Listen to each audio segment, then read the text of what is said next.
Hi friends, मैं आकांक्षा Sharma GK with आकांक्षा में आपका स्वागत करती हूँ। एमपीपीएससी मेंस क्रैश कोर्स की आज हम अगली सीरीज़ पढ़ने वाले हैं। ये केवल मेंस के लिए चलाई है। इसी प्रकार प्री के लिए पी सीरीज़ चल रही है। मध्य प्रदेश जीके के लिए मध्य प्रदेश सामान्य ज्ञान स्पेशल और जिले वाइज जीके का एक वीडियो मैं ला रही हूँ। एक कोर्स अपडेट कर दिया है जिसमें आपको मैं 3 जिले करवा चुकी हूँ। अगर आपने नहीं देखे हैं तो अब तक देख लीजिएगा। जिससे मैं ये पढ़ा रही हूँ, ये पर्यावरण का पेपर 3 का मेरा जो नोट्स है उसका रिव्यू भी आप देख लीजिए। बहुत सारे लोग मांगते हैं कि रिव्यू दे दीजिए, तो ये जिससे मैं पढ़ा रही हूँ यही पर्यावरण का रिव्यू है। ऐसे ही नोट्स हैंड रिटन आपको मिलेंगे प्रश्नोत्तर श्रृंखला में। आज का जो टॉपिक है पेपर 3 के यूनिट 9 का है। पर्यावरण से संबंधित प्रश्नोत्तर हम पढ़ेंगे।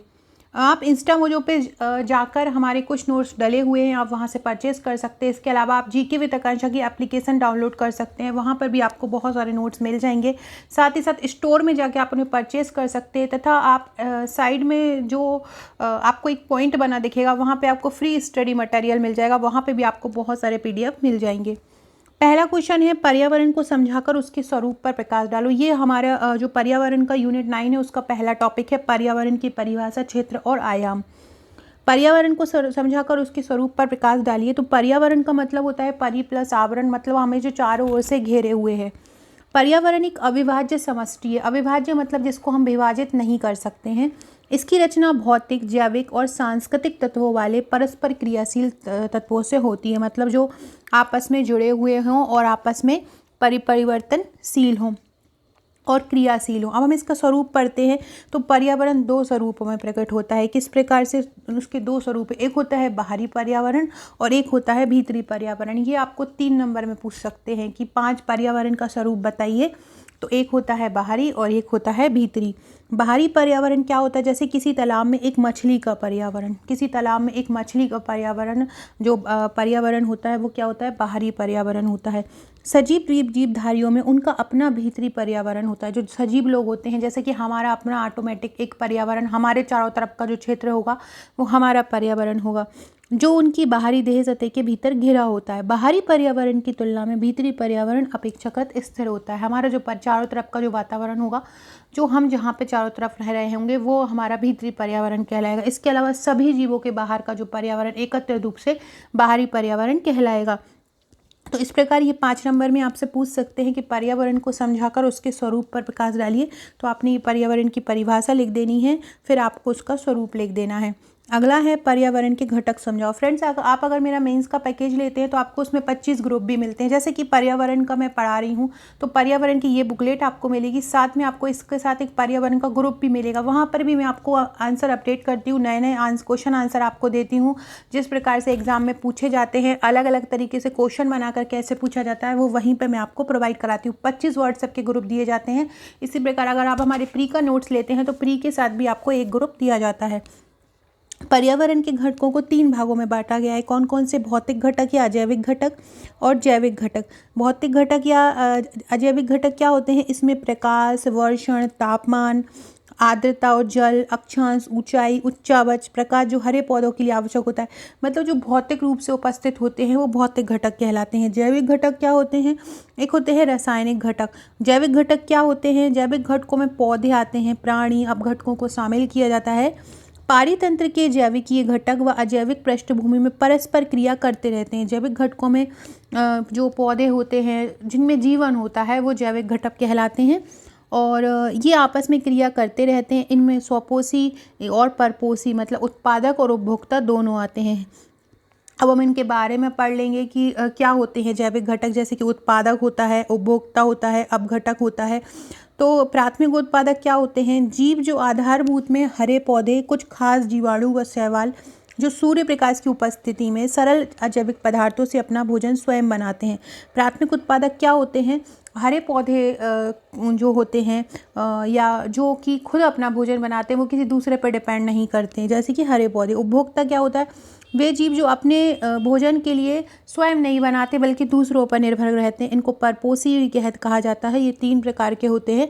एक होता है प्राथमिक, दूसरा होता है द्वितीयक और तीसरा होता है तृतीयक। प्राथमिक वो होता है जो शाकाहारी जंतु होते हैं, जो पेड़ पौधों को खाते हैं। दूसरा मांसाहारी जंतु होते हैं, वो एक जीव दूसरे जीव को खाता है। तीसरा सर्वाहारी होते हैं, ये शाकाहारी भी होते हैं और मांसाहारी भी होते हैं। अगला है अपघटक। अपघटक ये सूक्ष्म जीव होते हैं जो मृत पौधों, जंतुओं तथा जैविक पदार्थों को वियोजित करते हैं, मतलब तोड़ते हैं।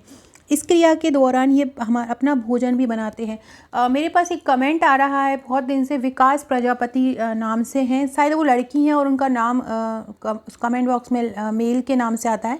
तो उनका कहना है कि मैं 2023 का एग्ज़ाम दे पाऊँगी कि नहीं। तो ये नोटिफिकेशन आ जाए, अगर वो लोग देते हैं कि आप जून तक आपकी एज इतनी होना चाहिए या जनवरी तक आपकी एज 21 होना चाहिए, तो आप जून में शायद 21 की हो जाएंगे। तो जैसे भी नोटिफिकेशन आता है तो आपको मैं क्लियर कर दूंगी। दूसरी बात, आप ये पूछते हैं कि 2023 का आपको प्री देना है तो कौन से नोट्स आपको काम आएंगे। तो ये जो देख रहे हो, पर्यावरण देख रहे हो, या मैं जो कोई भी वीडियो बनाती हूँ वो नए सिलेबस के अकॉर्डिंग ही बना रही हूँ, तो ये सभी आपके काम के हैं, आप उनको देख सकते हैं। अगला है ऊर्जा। ये तीसरा प्रकार है। जैसे कि हमने दो अभी ऊपर पढ़े हैं, दो ऊपर हमने कौन कौन से पढ़े हैं, एक पढ़ा है हमने कौन सा, भौतिक घटक, दूसरा पढ़ा है जैविक घटक। इसी प्रकार तीसरा होता है ऊर्जा संघटक।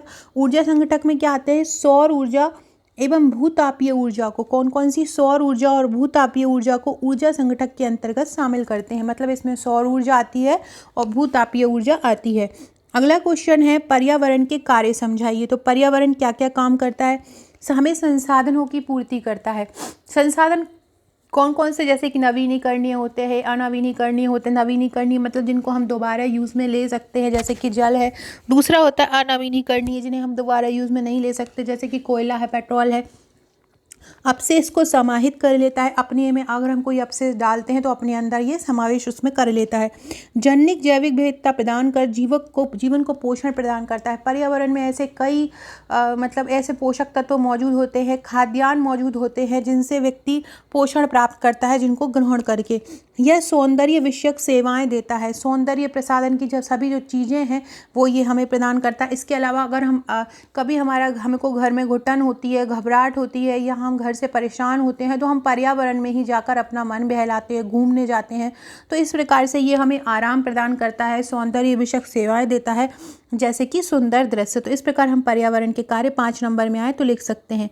अब आपसे पूछा जाए कि पर्यावरण का क्षेत्र समझाइए, तो पर्यावरण अपने अंदर 4 बड़े खंडों को समाहित करता है। देखिए फ्रेंड्स, ये फ्लो चार्ट है। इस प्रकार के फ्लो चार्ट आपको बनाना ही बनाना है। इससे क्या होता है कि आपका वेरिएशन बना रहता है और आपका क्वेश्चन जो है बहुत सुंदर लगने लगता है।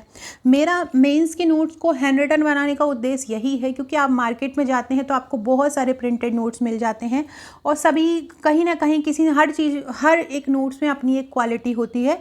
कोई नोट्स बुरा नहीं होता है, लेकिन हैंड रिटन बनाने का उद्देश्य मेरा यही था कि बहुत सारे हाउस वर्किंग वूमेन रहती हैं या जो बाहर जॉब करते हैं और जिनके पास ज़्यादा समय नहीं होता, तो वो अपना नोट स्वयं नहीं बना पाते हैं, और हैंड रिटन क्या होता है, ईजिली समझ में आ जाता है। तो इसी उद्देश्य से मैंने ये प्रश्नोत्तर श्रृंखला में नोट्स बनाए हुए हैं। तो पर्यावरण का क्षेत्र, पर्यावरण अपने अंदर 4 बड़े खंडों को समाहित करता है। पहला है जैवमंडल, दूसरा है स्थल मंडल, तीसरा है जलमंडल और चौथा है वायुमंडल। ये 3 नंबर में आपको पूछा जा सकता है कि पर्यावरण के क्षेत्र समझाइए, तो आपको ये 4 पॉइंट लिख देने हैं। पहला है वायुमंडल। तो अपनी गैसों द्वारा पृथ्वी के चारों ओर रक्षात्मक ब्लैंकेट की तरह ये कार्य करता है। वायुमंडल क्या करता है, पृथ्वी के चारों ओर एक रक्षात्मक ब्लैंकेट की तरह काम करता है। यह अंतरिक्ष के विपरीत पर्यावरणीय प्रभाव से बचाता है। यह अंतरिक्ष में जो पर्यावरणीय प्रभाव आते हैं, हमसे बाहर से हमारे पास किरणें आ रही हैं, जो अल्ट्रावायलेट रेज हैं, ये सभी आ रही, इनसे ये हमको बचाता है। वायुमंडल नाइट्रोजन व ऑक्सीजन से मेनली बना होता है। वायुमंडल के बारे में अगर डिटेल आपको जानकारी प्राप्त करनी है तो आपने हमारा अगर भारत और विश्व भूगोल का नोट्स लिया होगा तो इसमें वायुमंडल का पूरा स्ट्रक्चर, इनके बारे में, वायुमंडल को कितने भागों में बांटा गया है, जैसे कि क्षोभ मंडल वगैरह ये सब, तो ये सभी आपको वहाँ पे मिल जाएगा। तो आप वहाँ पे चित्र सहित समझ सकते हैं। दूसरा है जलमंडल। सभी प्रकार के जल संसाधन इसमें शामिल होते हैं। पृथ्वी के पानी का 97% भाग महासागरों में है। 2% पानी हिम नदों और ध्रुवीय क्षेत्रों में है। हिम ध्रुवीय, जैसे कि हमारी ये पृथ्वी है, ये ऊपर का जो भाग होता है ये ध्रुवीय क्षेत्र होता है, तो यहीं पे ही जो है आधा मतलब 2% से ज़्यादा भाग इन्हीं के रूप में समाया हुआ है। अगला है स्थल मंडल। खनिजों के स्रोत, जीवों, प्राणियों, वायु और जल से संबंधित जो चीज़ें रहती हैं उनको स्थल मंडल कहते हैं। यह पृथ्वी की 3 परतों में सबसे बाहर की परत है। जो पृथ्वी है उसकी जो बाहर की जो लेयर होती है, ये जो लेयर होती है ये स्थल मंडल होती है, सबसे बाहर की लेयर। और इसमें ही जीव रहते हैं, जीव प्राणी पेड़ पौधे निवास करते हैं। चौथा होता है जैव मंडल। जैव मंडल में रहने वाले जो जहाँ पे सभी जीव इकट्ठे होकर रहते हैं वो जैव मंडल कहलाता है। यह पर्यावरण के साथ अंतःक्रिया करता है। फ्रेंड, डिस्क्रिप्शन बॉक्स में आपको हमारे टेलीग्राम और व्हाट्सएप ग्रुप की लिंक मिल जाएगी, वहाँ से जुड़ जाइएगा। इंस्टा मोजो की और एप्लीकेशन की लिंक भी मैं दे देती हूँ, तो वहाँ से भी आप हमारे नोट्स देख सकते हैं। इसके अलावा जो अगला क्वेश्चन है, पर्यावरण की विशेषताएं बताइए, पर्यावरण के प्रकार बताइए, पर्यावरण के महत्व, पर्यावरण से संबंधित सिद्धांत, ये हम नेक्स्ट वीडियो में पढ़ेंगे। वीडियो अच्छा लगा हो तो लाइक शेयर, चैनल को सब्सक्राइब जरूर कीजिएगा। Okay friend, thank you.